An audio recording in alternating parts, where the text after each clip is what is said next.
ሰላም ጤና ይስጥልን ተመልካቾቻችን ከአንከር ሚዲያ ዝግጅት ክፍል ያክብሮት ሰላምታችንን እናቀርባለን። ዜናዎችን ጀምጥቻለሁ። መሳይ መኮንን ነኝ። ከፍተኛ የሰራዊት መመናመን የገጠመው የአብይ አህመድ አገዛዝ መከላከያውን ወደ ዋና የአማራ ክልል ከተሞች እየሳበ መሆኑ ተገለጸ። ከጎንደር፣ ከደሴ፣ ከባህር ዳር፣ ከደብረ ብርሃንና ከጥቂት በስትራቴጂነት ከለያቸው ከተሞች በቀር ሰራዊቱ እንዲለቅ በማድረግ ላይ መሆኑን የአንከር ሚዲያ ምንጮች ካደረሱን መረጃ ለማወቅ ተችሏል። በወልቃይት ሁመራ ኢትዮጵያ ከኤርትራ በምትዋሰንበት የድንበር አካባቢ ሰፍሮ የነበረው የአብይ አህመድ ሰራዊት ወደ መሃል ጎንደር ተጠቃሎ ገብቷል። በድንበሩ አካባቢ ከጥቂት የአድማ በታኝ ታጣቂዎች በቀር የመከላከያ ኃይል እንደሌለ ነው የደረሰን መረጃ የሚያመለክተው። ሰራዊቱ በየቀበሌውና ወረዳው ተበታትኖ ውጊያ ማድረግ ከፍተኛ መስዋዕትነትን እያስከተለ መሆኑን የገመገመው የአብይ አህመድ አገዛዝ ወደ ዋና የአማራ ክልል ከተሞች በመሰብሰብ ሌላውን አካባቢ እየለቀቀ መሆኑን ነው ለመረዳት የተቻለው።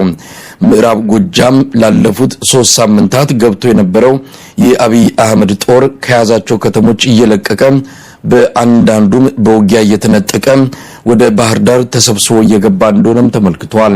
በጥቂት ከተሞች መሰብሰብን እንደ ስትራቴጂ እየተከተለ ያለው የአብይ አህመድ አገዛዝ በተቀረው የአማራ ክልል አካባቢዎች በአድማ በታኝና በሚሊሻ ኃይል ፋኖን ለመዋጋት እንዳቀደም ይነገራል። የአብይ አህመድ አገዛዝ የሚቆጣጠረው የአማራ ክልል አካባቢ በጣም ውስን እየሆነ ቢመጣም ለኢትዮጵያ ሕዝብ ክልሉን ማረጋጋት እንደቻለ አድርጎ መረጃ ማስተላለፉን አጠናክሮ ቀጥሎበታል። የሚቀጥሉት 2 እና 3 ሳምንታት የአማራ ክልልን አጠቃላይ ሁኔታ የሚወስን ለውጥ ይኖራል ሲሉ አንድ ከፍተኛ የፋኖ ኃይል አመራር ለአንከር ሚዲያ ገልጸዋል። ትላንት በደቡብ ጎንደር አለምበር ከተማ በአብይ አህመድ ሰራዊት ላይ ከፍተኛ ጥቃት መሰንዘሩ ተገለጸ። በዚያ የሚገኝና ከበአከር ቀጥሎ ትልቁን የተባለው የወታደራዊ ማሰልጠኛ ካምፕ ላይ የጉና ክፍለ ጦር እርምጃ በመውሰድ ካምፑን በቁጥጥሩ ስር ማድረጉን የቀጠናው የፋኖ ኃይል ህዝብ ግንኙነት ለአንከር ሚዲያ ገልጸዋል። በአለምበር ትላንት በተደረገው ውጊያ በአገዛዙ ሰራዊት ላይ የደረሰው ኪሳራ ከፍተኛ እንደሆነም ተመልክቷል። በርካታ ወታደሮች ሙት፣ ቁስለኛና ምርኮኛ ሆነዋል። የተቀረው የሰራዊቱ ኃይል በየአቅጣጫው መበታተኑንም የህዝብ ግንኙነቱ ለአንከር ሚዲያ ገልጸዋል።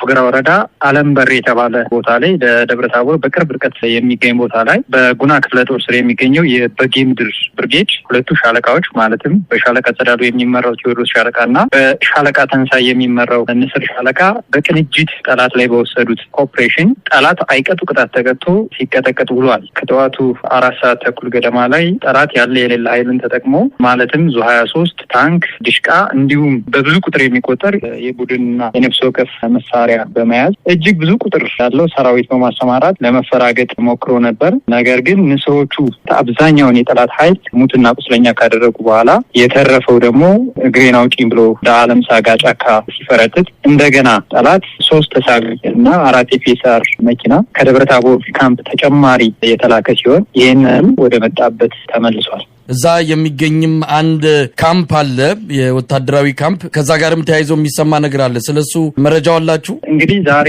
ጦርነቱ የነበረው አለምበር የተባለች ትንሽ የቀበሌ ከተማ ላይ ሲሆን እዛ ላይ ጠላት የሚጠቀምበት ትልቅ ካምፕ ነበር፣ ወታደራዊ ካምፕ ነበር። እሱ ሙሉ ለሙሉ ተቃጥሏል። ከዛ ባለፈ ደግሞ እጅግ ብዙ ቁጥር ያለው የጠላት ሬሳ አለምበር አካባቢ አሞራ ገደል የተባለ ቦታ ላይ ተንጠባጥቦ ነው ያለው። እጅግ ብዙ ቁጥር ነፍስ ወከፍ መሳሪያ ከነተተኳሹ ለመማረክ ተችሏል። እንዲሁም አንድ የቡድን መሳሪያ በወገን እጅ ለመማረክ ተችሏል። ውጊያው የነበረበት ቦታ ሜዳማ ከመሆኑ አንጻር ጠላትን የመጣው ሲደመሰስ፣ ቀሪው ደግሞ በአቅራቢያ ወዳለው ጫካ ነው ለመሄድ የሞከረው። ሆስፒታል ውስጥ ያሉ የስራ ባልደረቦቻችን እጅግ ብዙ ቁጥር ሆስፒታልን እንዳጨናነቀና አምቡላንሶች ሲመላለሱ ነው የዋሉት። ከዛ ባለፈ እጃችን ላይ የጠላት ኃይል አለ። ነገር ግን ሁኔታዎቹ አሁን ላይ ቃላቸውን እንዲሰጡ ለማድረግ ሁኔታዎቹ አልተመቹም። ዛሬ ትልቅ ድል ነው። አሁን በገለጻችሁበት መልኩ ከፍተኛ የሆነ ድል እንደተገኘ ነው የምሰማው።